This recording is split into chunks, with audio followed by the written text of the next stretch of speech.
చైనాలో ప్రస్తుతము Shanghai cooperation organisation అనబడే ఒక సబ్మిట్ జరుగుతుంది.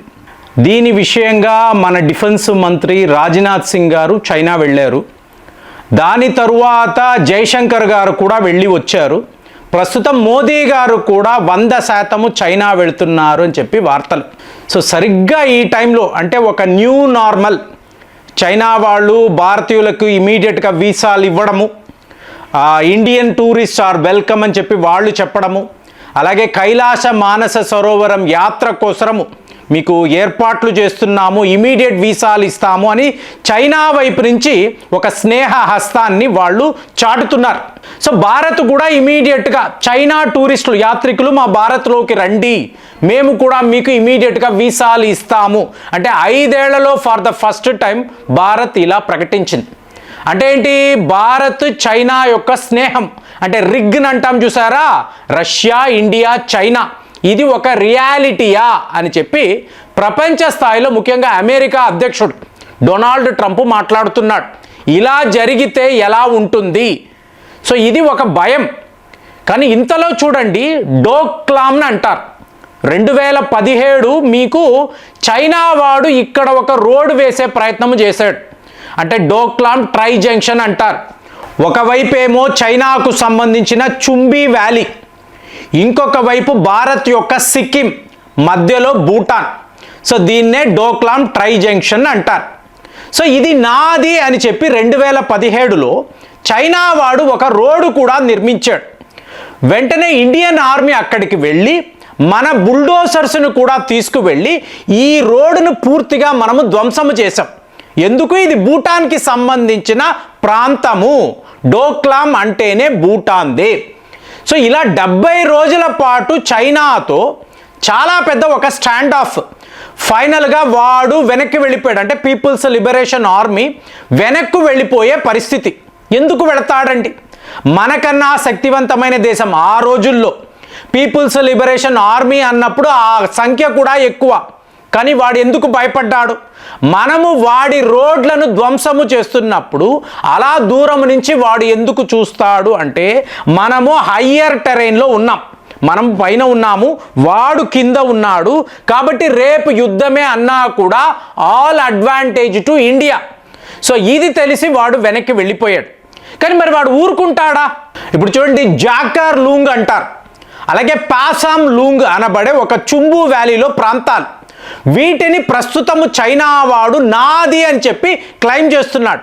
భూటాన్ వాళ్ళు కాదండి, ఇది మా సరిహద్దులు, మా భూభాగంలోనే ఇవి ఉన్నాయి, అంటే ఈ ప్రాంతాలు ఉన్నాయని అన్నప్పుడు, అయితే ఒక పని చేద్దాము, ఈ పాసామ్ లూంగ్ అలాగే జాకార్ లూంగ్ ఈ ప్రాంతాలు ఉన్నాయి కదా, నువ్వు అడిగినట్టు నీకు ఇచ్చేస్తాను. అంటే నువ్వు నాది అంటున్నావు కదా, నీకు ఇచ్చేస్తాను, కానీ డోక్లామ్ రీజన్ని మాకు అప్పచెప్పు. సో ఇప్పుడు ఎప్పుడైతే డోక్లామ్ చైనా చేతికి వెళుతుందో ఆటోమేటిక్గా సిక్కిం సరిహద్దుల్లో పీపుల్స్ లిబరేషన్ ఆర్మీ వాళ్ళు ఉంటారు. ఇది భారత్ ఏ రోజు కూడా ఒప్పుకోదు. మనం అసలు అంగీకరించే మన సరిహద్దుల్లో శత్రువులు ఇంత దగ్గర రావడము అనేది వీ వోంట్ యాక్సెప్ట్. సో ఈ పరిస్థితుల్లో భూటాన్ యొక్క ప్రధానమంత్రి పదే పదే భారత్ వస్తున్నారు. వచ్చి చైనా వాళ్ళు ఈ ప్రాంతాన్ని కబ్జా చేసుకోవడానికి మమ్మల్ని బెదిరిస్తున్నారు, మీరు ఏదో ఒక రకంగా సహాయం చెయ్యండి అంటే మీడియాలో అంతా కూడా భూటాన్ వాళ్ళు ఇంతలాగా మనల్ని రిక్వెస్ట్ చేస్తున్నారు, ప్రాధేయపడుతున్నారు, చైనా వాడేమో మెల్లమెల్లగా భూటాన్ని ఆక్రమించుకోవాలని చూస్తున్నాడు, మరి భారత్ ఇండియన్ ఆర్మీ అలా చూస్తూ ఉంది కదా, ఏమీ చేయడం లేదు కదా అని చెప్పి ఎంతోమంది ఆర్టికల్స్ రాశారు. సో ఇవాళ వార్త ఏమిటి అంటే, మనము ఒక సాఫ్ట్ పవర్ కాదు, హార్డ్ పవర్, మనం డిఫెన్సివ్గా ఉండడము అనేది మానేసుకున్నాం. ఆపరేషన్ సింధూర్ తరువాత మన మిత్రులు ఎవరు, శత్రువులు ఎవరు, శత్రువు కళ్ళలో భయాన్ని ఎలా చూపించాలి అంటే, వాడు దాడులు చేసాక భారత్ మీకు కౌంటర్ అటాక్ చెయ్యాలని ఇన్నేళ్ల పాటు కూడా అందరూ నమ్మారు. వాడు రాని తరువాత మనం చూసుకుందాము, నో ఫస్ట్ యూజ్ అనేది కూడా మన పాలసీ. అలాంటిది ఇవాళ మనం ఏం చేస్తున్నాము, భారత్కి చుట్టూర్తా ఉండే సరిహద్దులు మనవి అనుకున్నాము అనుకోండి, ఎక్స్పాండ్ అవుతూనే వెళుతున్నాం. ఇవాళ హా అనబడే ఒక ప్రాంతం, ఇక్కడ ఇండియన్ మిలిటరీకి సంబంధించిన ఒక ట్రైనింగ్ సెంటర్ ఉంది. అంటే ఒక ట్రైనింగ్ టీం అనేది ఉంటుంది. ఇండియన్ మిలిటరీ ట్రైనింగ్ టీమ్ అని అంటారు.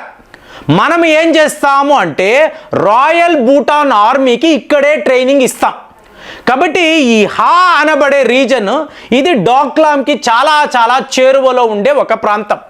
దాంతో 21 కిలోమీటర్స్ పొడవు మన బార్డర్ అండ్ రోడ్ ఆర్గనైజేషన్ వాళ్ళు ఒక స్ట్రాటజిక్ హైవేను నిర్మించారు. అంటే మనము ఏమీ చెయ్యడం లేదు అంటే మీరు హిమాలయాల్లోకి వెళ్ళండి, అక్కడ 21 కిలోమీటర్ల రోడ్డు నిర్మాణము అనేది ఎంత టఫ్గా ఉంటుందంటే మీరు ఊహించలేరండి. నెలలు గడిచిపోతాయి, కానీ మనము అక్కడ చేసి చూపించాం. చైనా వాడు చూస్తుండగా డోక్లాం వద్ద ఇంత పెద్ద హైవేను నిర్మించి ఇప్పుడు నువ్వు ఏం చెయ్యాలనుకుంటున్నావో చెయ్యి.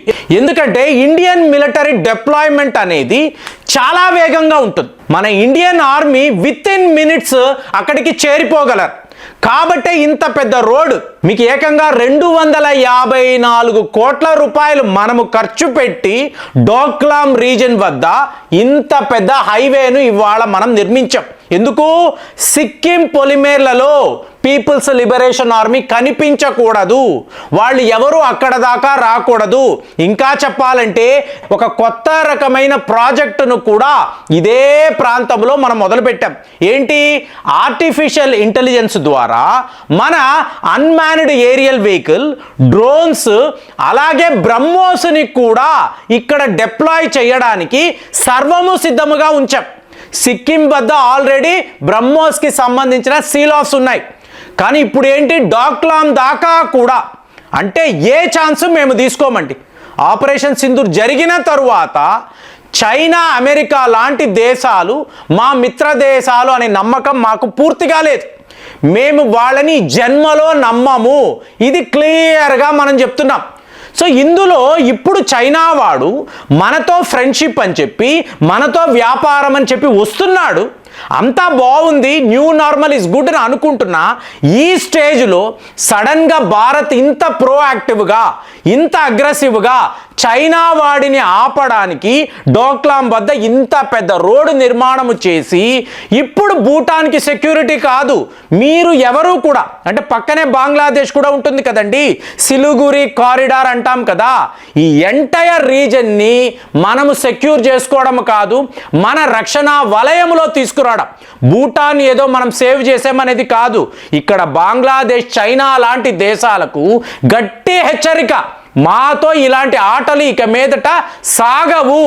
డోక్లాంలో చూశారు 70 రోజులు, ఇవాళ 70 గంటలు మాత్రమే, 70 అవర్స్లో చైనా అంతును చూస్తాము అని చెప్పి మనము ఛాలెంజ్ చేయడం. మామూలుగా వాళ్ళు వచ్చి వాళ్ళు ఇలాగ వాళ్ళ సైన్యముతో మనల్ని ఏదో బెదిరిస్తారు, ఇలాంటి సిచ్యువేషన్ నుంచి ఇవాళ మనము అక్కడికి వెళ్ళి వాళ్ళ సరిహద్దుల్లో నిలబడము, పదా చూసుకుందాం అనడము భూటాన్ లాంటి చిన్న దేశాలకు ఎక్కడ లేని బలాన్ని ఇస్తుంది, ధైర్యాన్ని ఇస్తుంది. సో ఇవాళ రాయల్ భూటాన్ ఆర్మీ వాళ్ళు ధైర్యంగా నిలబడుతున్నారు. వెనక మనం ఉన్నాం.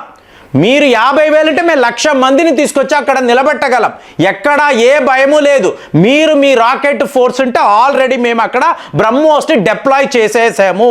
కాబట్టి నీ ప్రాంతం ఏది? ఇప్పుడు పాసాం లూంగ్ అంటున్నావు, నాది అంటున్నావు, నీదే అది. వెళ్ళు, అక్కడ నిలబడు. తేడా అయిందా? మేము ఉన్నాము, చైనా వాళ్ళను తరిమి కొట్టండి. భూటాన్ని మనం ట్రైనింగ్ ఇవ్వడము కాదు, వాడి సైన్యాన్ని ఇలా బలోపేతము చేయడము చైనా వాడు తట్టుకోలేకపోతున్నాడు. మనమేమైనా ఊరికే చూస్తూ ఉంటామా? ఖచ్చితంగా లేదు. 2017లోనే ఈ పని చేసిన వాళ్ళము, 2025లో ఇంత పెద్ద ఒక మిషన్ని చేపట్టాము.